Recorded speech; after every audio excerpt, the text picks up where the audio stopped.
Well, it's season 3, and Merle got a great deal renting a seaside mansion named Dragon House. I wonder why it was such a good deal.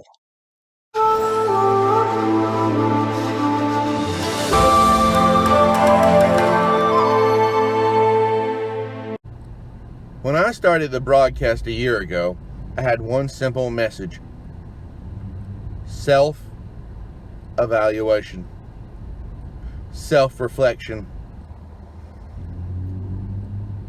Obviously, we can say the universe, karma, reality, all are calling us to self-reflection.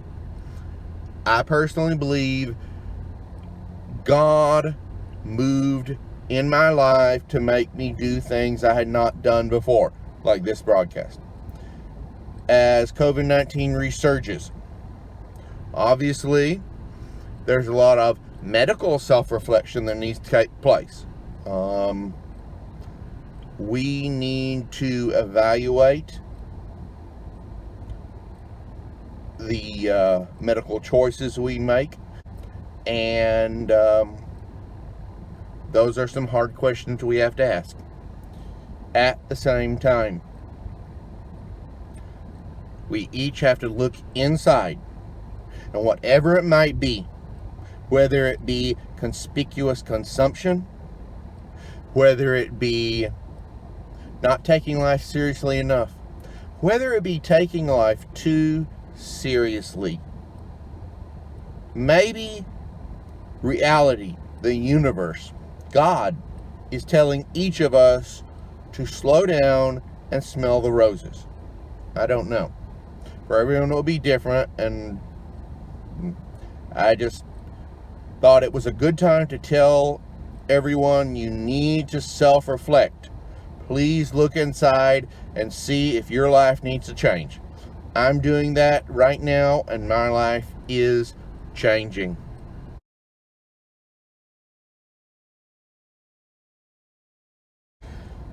Last Friday, Memphis, Tennessee's International Paper announced the sale of a pulp and paper mill in Kwidzyn, Poland.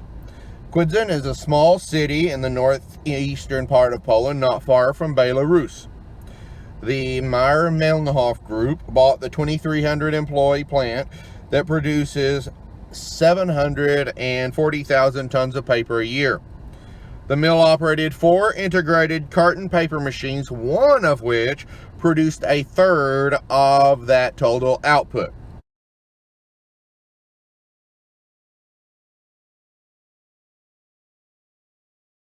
Last Thursday, Kentucky Governor Beshear announced German steel processor Bilstein would spend $18 million to expand their plant in Bowling Green. I have fond memories of Bowling Green, Kentucky. That's the first place I ever went in a Target.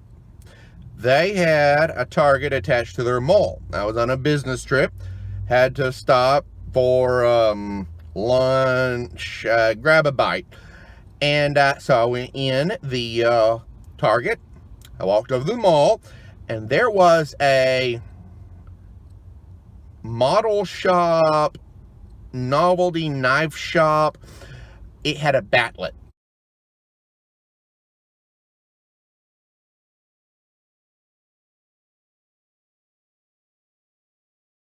Well, Bowling Green has been home to this German company for 4 years, and this new investment is an 8,500 square foot facility, which will be an addition to the current 105,000 square foot plant. This expansion will add batch annealing furnaces to the plant and upgrade the current plant's cold rolled steel strip production. It'll bring the plant's entire employment up to 120. The German company produces highly specialized steel products and is one of 80 German companies in Kentucky, employing 14,000 Kentuckians. Also last Tuesday, Governor Beshear announced a nearly $12 million grant to Lexington and Fayette County for water infrastructure improvement. This comes from a $250 million program that's estimated to create nearly 4,000 jobs, improving the water infrastructure of the state.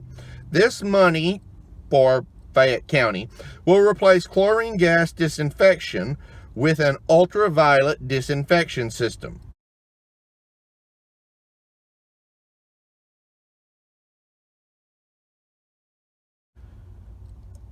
Twitter is impressive. It's not like anything else out there. And last Thursday, at the new Area 51 retweeted at Michigan DOT about a remarkable event. In a scene that looked like it came straight out of a World War III movie, Michigan Air National Guard A-10 jets took off and landed on the M32 highway west of Alpena, Michigan. A-10s are impressive.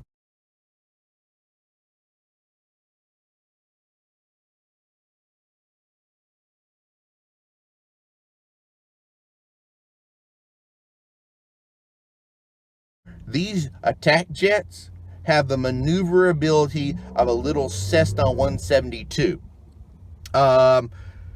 This, I believe, somewhere in the tweets it said this was the first time they'd ever done this in training, even though the interstate highway system was designed by Dwight Eisenhower to put airplanes down on the 4-lane, because obviously it was built during the Cold War.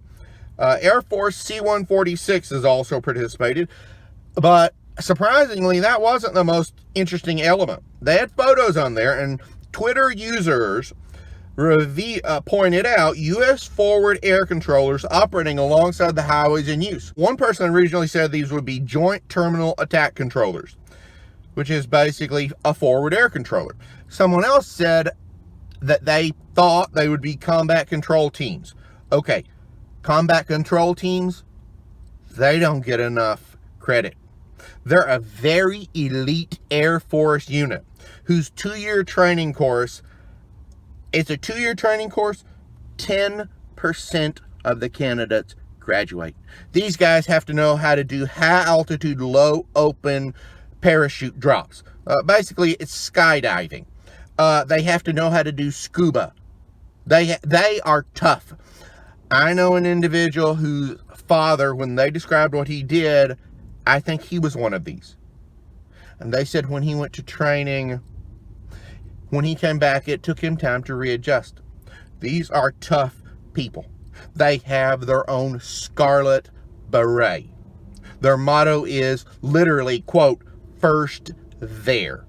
They're not as well known as they could be, and they function very well under high stress situations.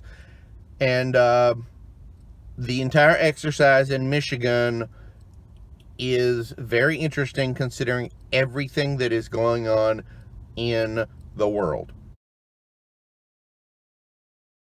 Last Wednesday, Kroger announced a partnership with a ghost kitchen industry company to provide on-demand meal pickup and delivery. Ghost kitchens are a bit of a controversial subject among industry watchers.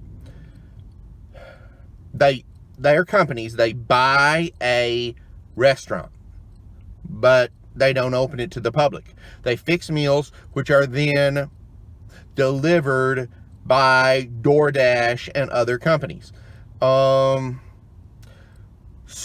if you're in a big city and you order, say, Olive Garden, Fuddruckers, McDonald's, you may not be supporting your local Fuddruckers, Olive Garden, or McDonald's, because there may be a kitchen across town where they're fixing your orders.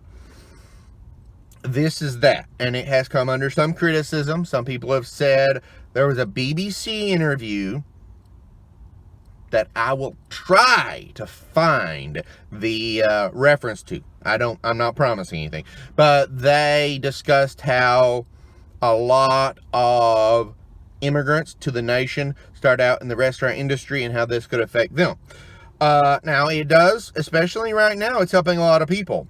Dan De La Rosa, Kroger's group president of fresh merchandising, said, quote, Our customers' appetite for fresh on-demand meals continues to accelerate, and we remain focused on offering new and innovative products that provide anything, anytime, anywhere. Our partnership with Kitchen United taps into the restaurant's growing use of off-premise kitchen space to increase customers' access to their favorite foods. End quote. Customers may place orders on the Kitchen Unlimited United. Screen needs cleaning. Customers may place orders on the Kitchen United website, by app, or using in-store kiosk. The rollout will initially happen at a Ralph's store in Los Angeles in the fall.